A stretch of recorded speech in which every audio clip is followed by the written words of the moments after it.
So Jesus asked the question at the altar pan, who do people say that I am? And I can see, this is the way I would shoot it.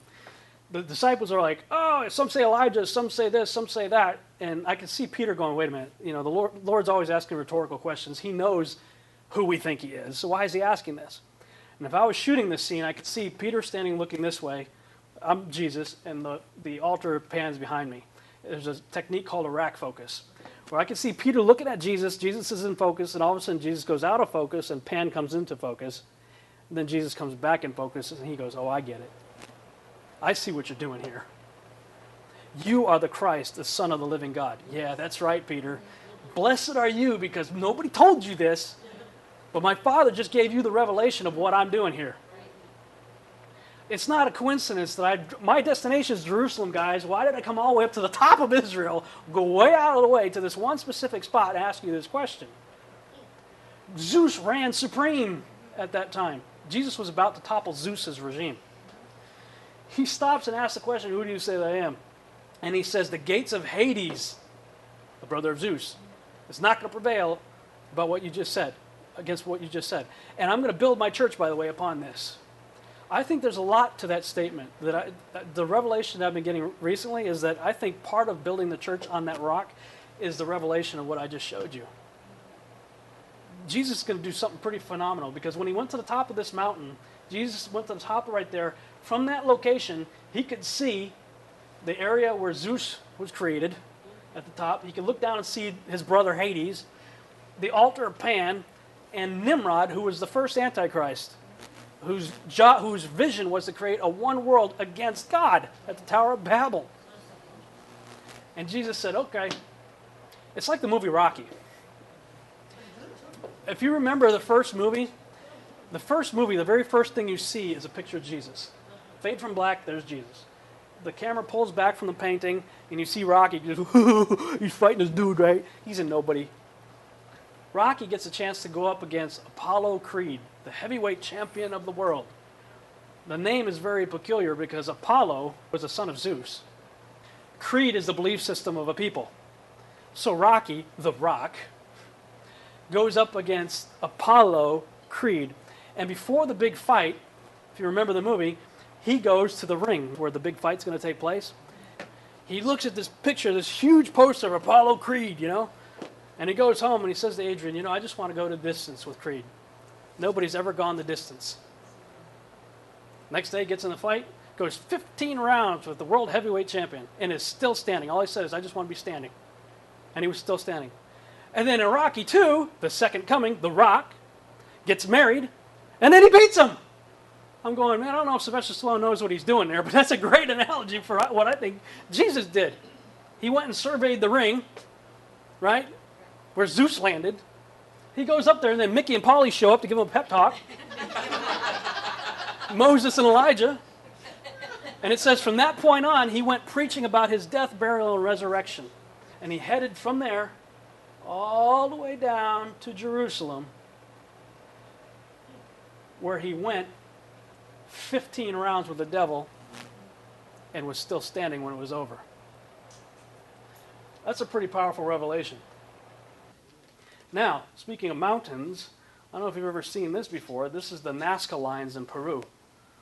If you can imagine the top of the Rocky Mountains sheared off, completely level, no debris anywhere, and what looks like runways and all kinds of weird pictograms are carved in the ground that can only be seen from above.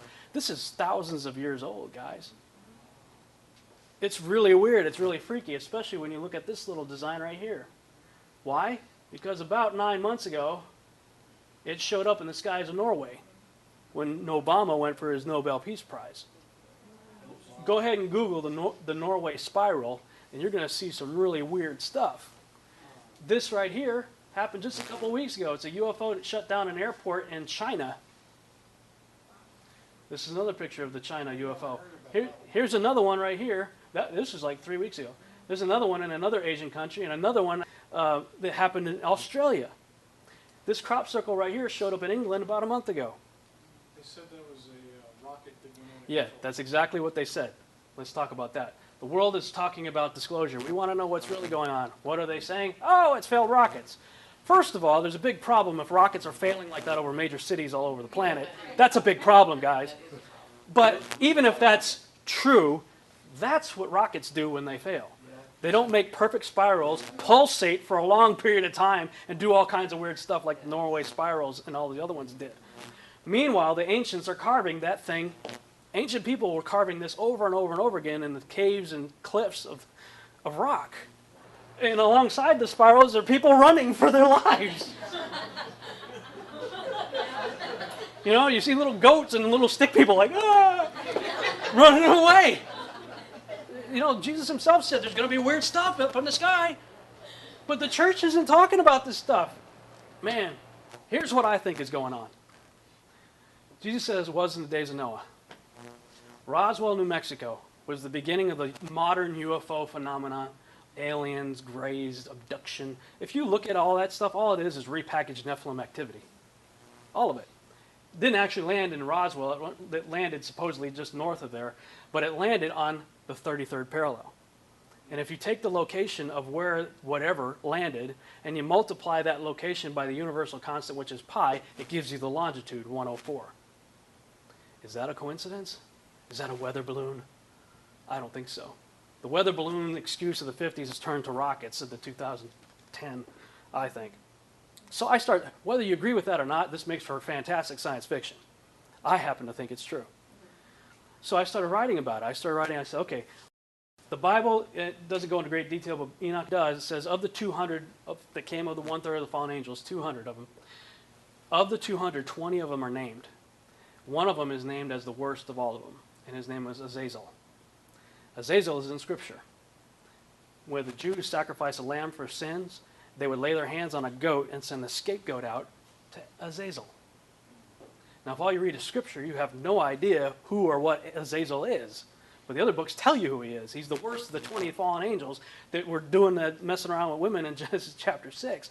And the narrative in the book of Enoch takes you out of the earth and up into heaven where the archangels are looking down. They're like, God, how long are you going to let this go on? And God says, okay, here's the deal. He says, Michael ought to do something, Gabriel, Uriel, and then to Raphael, he says, go and find Azazel in chains and bury him in a place called Dudiel in the desert, where he shall be bound until the day of judgment, and ascribe all sin to Azazel. That's the reason Jews send the scapegoat out to him, because all sin was ascribed to Azazel. So I got to thinking, okay, if that's in Iraq, what would happen if our troops were poking around over there in 2003, were looking for weapons of mass destruction and happened to come across the cave of Dudiel and inadvertently find Azazel? I figured, well, all hell would break loose. That'd be pretty freaky. And so that's what happens. I got these soldiers there, they find this, and then it's very X-Files lost this, something happens, and the character ends up getting zapped out of there and reappears 7 years later in another desert, thinking he's in Iraq, but really he's in Arizona. And the whole first episode is him trying to figure out, oh, okay, what just happened, you know? And so I'm looking on Google Earth for a location, just looking for a location in the desert, and I find this weird spot right here, which first of all looks like an eye. Second of all, it's a black hole in the middle of nowhere, 2 hours north of Tucson in the desert of Arizona. So I thought, well, that's intriguing, that's cool. And I marked it, and I wrote it into my script. That's where Zachariah Randall is my main character. That's where he shows up. A couple days later, I get an email from Delta Airlines saying, hey, Rob, you've been traveling around the world. You've got a lot of sky miles. You better use them by the end of 2009 or you're going to lose them. So I thought, I've got 3 days of vacation time and a 3-day weekend coming up. I told Sheila, I think I'm going to go to Arizona and go check this stuff out. She's like, go, do it. So I did some location scouting. I'm going to tell you guys, I don't have time to tell you everything, but I literally spent 5 Abraham Moses type days in the desert with God alone, where he was just showing me crazy, cool, amazing stuff. Well, as I'm putting this presentation together, I was looking at all these numbers and stuff, and I look up this place, 33rd parallel. I'm like, you've got to be kidding me. So then I start looking over at my apartment. My apartment is on the 33rd parallel. I came down from Massachusetts on my 33rd birthday. My first job in Texas was working for a company called 33rd Parallel, and I built their website. I am telling you, there's been so much confirmation. It's just ridiculously crazy. And I'm like, what is the deal? And then I started asking the question, why is it that Jesus didn't do anything with his life that we're aware of until he was 30? He died at 33 after a 3-year ministry and was dead for 3 days. 33, 33. Jesus came to destroy the works of the devil in every sense of the word, right down to the numbers. And that's the kind of stuff that I'm going to depict in seed. And I think there's a reason why there's a harvest field right between Blockbuster Video and Cinemark. That's where I took the picture you saw earlier. There's a huge harvest field right between the video store and the movie theater, and I believe that's the perfect place to plant seed. Here's the trailer that I made for Seed. I didn't have any time or money to go get actors or anything to do it, so I made an animation of it. It's all animated, but it's meant just to illustrate the concept of Seed.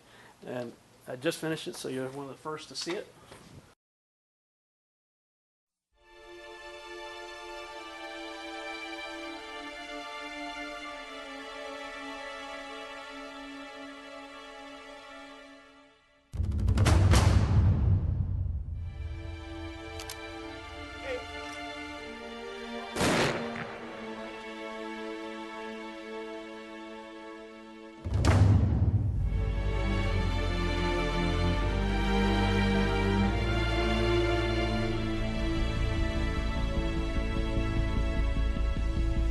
My name is Zach Randall.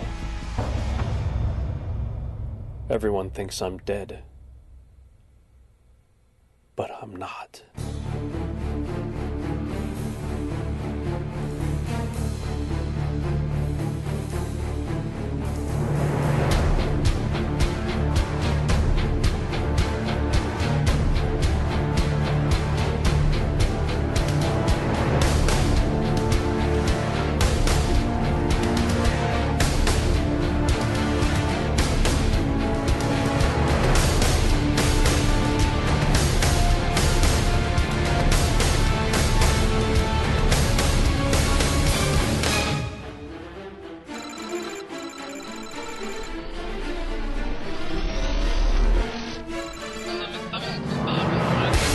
In December of 2002, my unit was sent to Iraq, looking for weapons of mass destruction.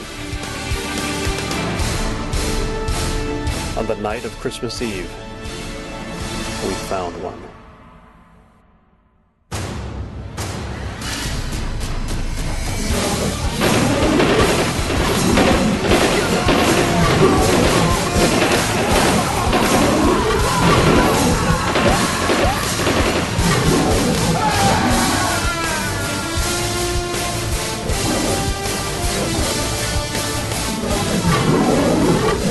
Today, Azazel.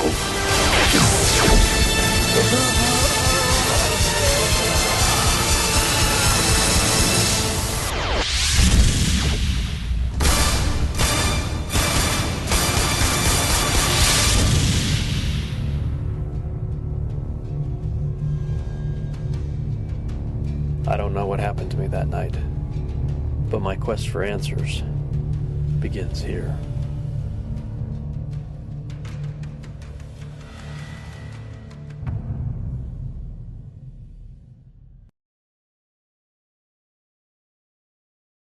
You think the world might be a little bit intrigued to go see that? It's got everything in it. Supernatural, biblical themes, arm growing back, all kinds of cool stuff.